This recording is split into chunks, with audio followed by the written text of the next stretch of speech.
Oi, vamos de mais uma aulinha hoje?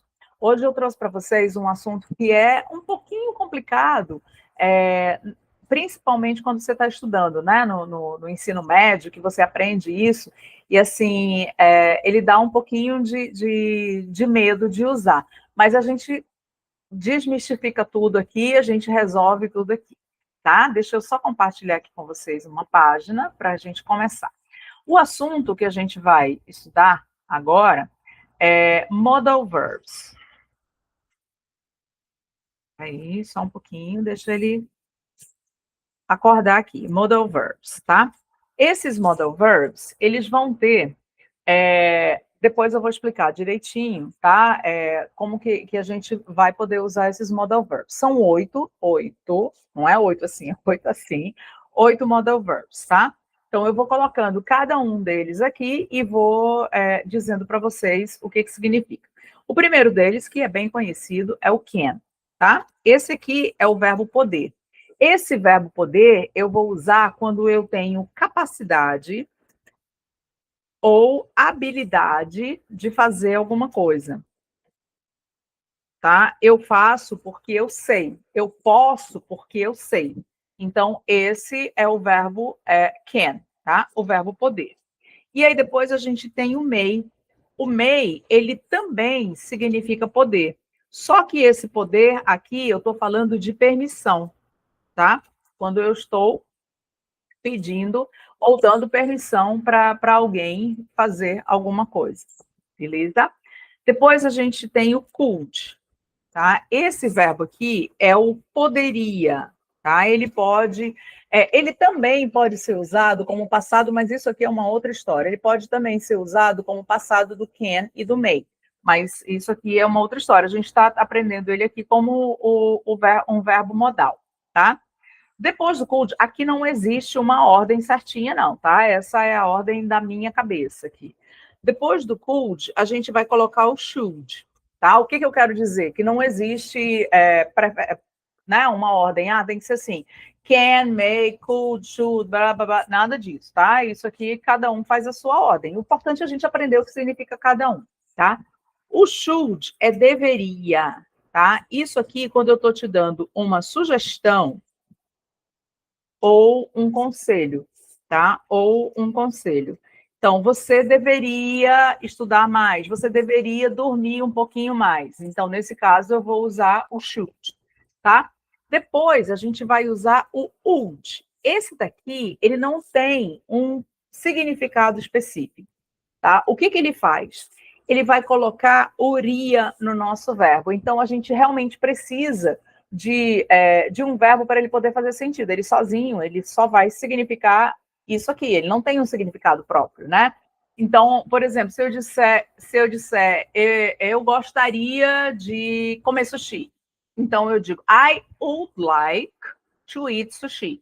Então, eu preciso desse would junto com um outro verbo que é para ele fazer um sentido. Então, nesse caso, gostaria, would like, tá? Depois desse daqui, a gente vai trazer o must. Esse aqui, ele é dever, tá? Você vê que são todos muito próximos, poder, dever, né? Ter que fazer alguma coisa. Esse aqui, esse dever, diferente do should, que o should é um conselho, uma sugestão.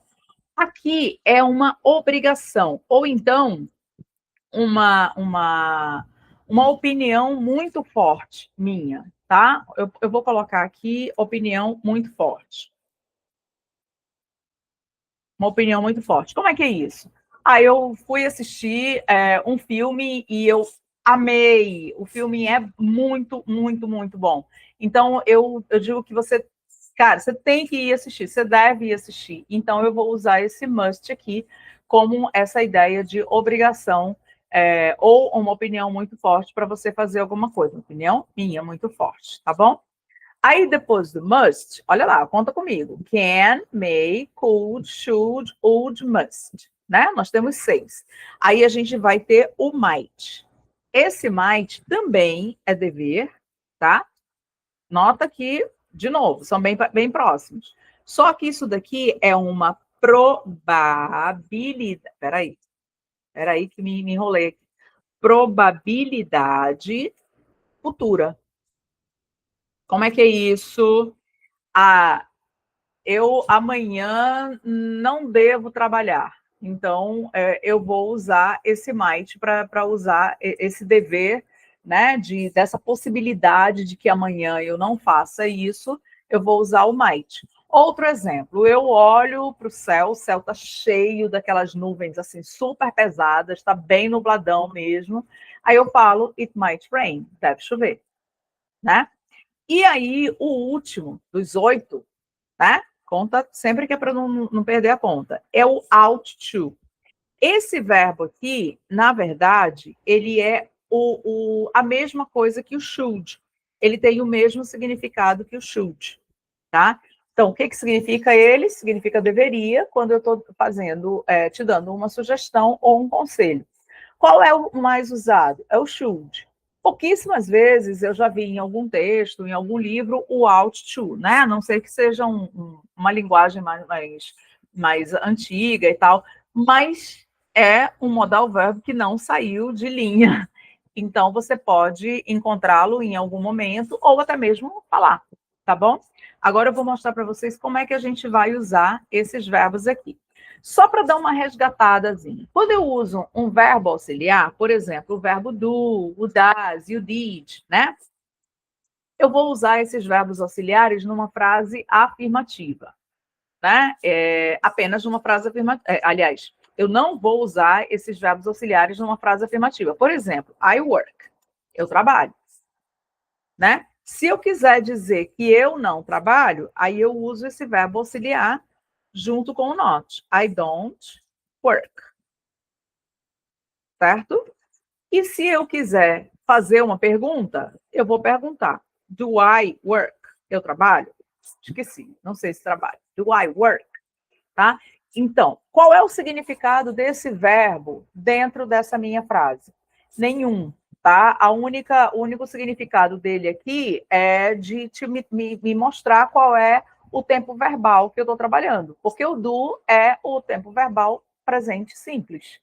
Então, quando eu uso o don't ou do I, do you, para fazer a pergunta, eu estou colocando essa frase no presente, tá? Então, o verbo auxiliar, de maneira geral, né, ele serve para isso, para te mostrar qual é o tempo verbal que você está usando. Ele não tem significado próprio, tá? Will, a gente está falando de will, a gente está falando do did, né? Eles não têm um significado, assim, se você pegar o will como verbo auxiliar, ele não tem um significado. Ele é o quê? Ele é uma partícula, coloca a minha frase no futuro. Bem, quando a gente usa um modal verb, você viu que cada um deles aqui tem um significado. Eu mostrei para você, cada um deles tem um significado, tá? Eu vou fazer um exemplo, vou usar o can aqui para mostrar para gente. Eu digo assim, I can work. Não, vamos mudar, vamos colocar I can speak English. I can speak English. Eu posso falar inglês. Por que eu posso? Porque eu tenho capacidade, porque eu tenho habilidade de fazer. Tá? Então, I can speak English. Se eu colocar I may speak English, eu tenho permissão para falar inglês. I could speak English. Eu poderia falar inglês. I should speak English. Eu deveria falar inglês. I would speak English. Eu falaria inglês. I must speak English. Eu devo falar inglês. I might speak English. Eu devo, no futuro, falar inglês. Né? E I ought to speak English, mesma coisa que I should speak English. Então, para cada um que eu uso, vai ter um significado. Então, eu tenho que saber o que significa cada um desses modais, que é para eu não me expressar errado, não usar um modal de uma maneira errada, tá? Com um significado errado. Errado, a gente não vai, porque todos eles são usados do mesmo jeito aqui. Se for uma negativa, eu vou dizer I can't, que seria uma contração do can mais o not. Speak, o que eu não posso falar? I can't speak I can't speak German. Eu não posso falar alemão. Tá? E por quê? Porque eu não tenho capacidade, eu não tenho habilidade, eu não sei falar alemão. Então, eu uso esse can't para fazer isso. I should speak German. Eu deveria falar alemão. Né? I must speak German. Cara, eu tenho necessidade, é uma obrigação na minha vida. I might speak German. No futuro, eu devo falar alemão, tá? E quando eu faço uma frase interrogativa, eu vou usar esse can aqui na frente. Você viu que eu não precisei de verbo auxiliar, porque esse verbo modal, ele pega, às vezes, ele faz o papel do verbo auxiliar na minha frase. Então, eu não preciso desse verbo auxiliar. Então, can you drive? Você pode dirigir? Tá? Você pode dirigir? Então, can you drive? Né? Can you drive? Esse you não precisa ser maiúsculo, não, tá, gente? E can you drive? Tá? E aí eu posso completar ou não. Can you drive a car? Can you drive a truck? Can you drive a bus? Enfim, mas não necessária, não é uma coisa necessária. E aí, sabe o que é legal? Que assim, cada um eu vou usar da mesma forma. Os únicos que a gente não vai fazer perguntas com eles são esses daqui. Você pode até ver alguma coisa com must, mas os outros você não vai. Todos esses, os anteriores, você vai fazer perguntas. Mas você pode fazer frases afirmativas e negativas, menos com esse bonitinho aqui. Esse bonitinho é só afirmativa. Só que você, aqui no might, você vai colocar só might not. Não existe uma contração para ele, tá? Mas, de forma geral, você pode usar todos eles desse mesmo jeito aqui que eu estou mostrando, tá bom? Nas frases afirmativas, negativas e interrogativas, cada um deles vai ter um sentido diferente, um significado diferente, porque o sentido de cada modal verb vai mudar, né? Cada modal verb tem o seu seguinte sentido único. E aí, quando eu faço a pergunta aqui, né? Can you drive? Aí você vai me responder. São umas respostas yes, I can. Ou então você vai me responder no, I can't. Simples assim, tá bom? Mas uma coisa que eu ia falar para você, Se eu quiser dizer eu posso falar inglês, eu digo I can speak English. Mas se eu quiser dizer que ele pode falar inglês, eu vou dizer he can speak English. Se eu quiser dizer que eles podem falar inglês, they can speak English. A Maria e o João podem falar inglês. Aí eu vou dizer Maria and João, porque nomes próprios a gente não traduz, né? Can speak English, tá? Então, eu vou usar igual para todas as pessoas. Não faz diferença se é plural, se é singular, se é terceira pessoa, se é primeira, se é segunda. Não faz nenhuma diferença, tá? Eu vou usar da mesma forma, tá? Então, quando eu tenho uma frase afirmativa, eu uso can. Quando eu tenho uma negativa, eu uso can't, e quando eu tenho uma interrogativa, eu vou usar o verbo auxiliar na frente, o verbo modal na frente. Deixa eu fazer só uma diferençazinha aqui, só para você notar qual é a diferença do verbo auxiliar, que é aquele que me mostra o tempo verbal, para o modal. Se eu disser I don't speak English, tá? Eu estou dizendo que eu não falo inglês. Só isso que eu estou dizendo. Quando eu digo I can't speak English, eu não posso, eu não consigo, eu não tenho capacidade de falar inglês. Quando eu digo I don't, eu não. Quando eu pergunto can you drive a car? Can you drive a car? Can you drive a bus? Por exemplo, can you drive a bus? Você pode dirigir um ônibus? Tá? Você tem capacidade de dirigir um ônibus?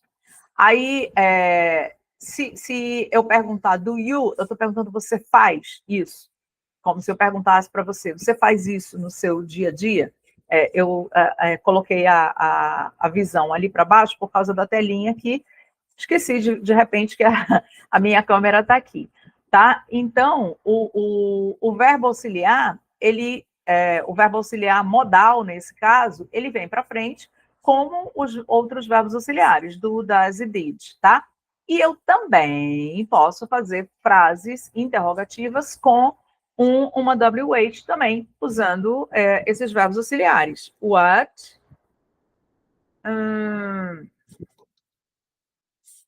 can you cook? O que você pode cozinhar? O que você tem capacidade? O que você tem habilidade de cozinhar? tá? What can you cook? Aí eu posso responder I can cook lasagna. I can cook lasagna. Tá? Então, esses são os verbos auxiliares, aliás, até a teacher está fazendo confusão. São os verbos modais, tá? São os modal verbs. Então, por que no começo eu falei que ele é um pouco confuso? Porque eles são muito próximos, né? Cada um deles, eles têm os significados muito parecidos e a gente precisa conhecer. Porque, de repente, eu posso fazer um uso inadequado de um verbo auxiliar e passar uma informação diferente. Por exemplo, se eu disser assim, in Brazil, you should have a license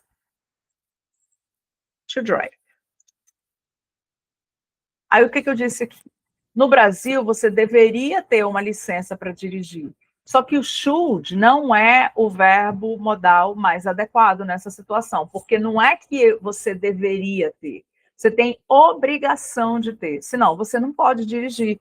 Então, aqui eu teria que usar o must. Em Brasil, you must have a license to drive, tá? Porque não é uma sugestão, é uma obrigação, tá? Então, se você gostou da minha forma de ensinar, né? E meio louquinha, né? Assim, mas direto ao assunto. Se você gostou da minha forma de ensinar e quer mostrar isso para outras pessoas que ainda não começaram a estudar ou que ainda não conhecem o meu trabalho, faz isso, mostra para eles, compartilha esse vídeo, dá um like, comenta, faz alguma coisa para que a gente consiga aumentar mais né, a chegada desses vídeos para mais pessoas, tá certo? E aí a gente aumentando isso vai melhorar a vida, a minha, a de vocês e a das outras pessoas que também estão precisando dessas aulinhas bem simples, de uma maneira bem prática de aprender.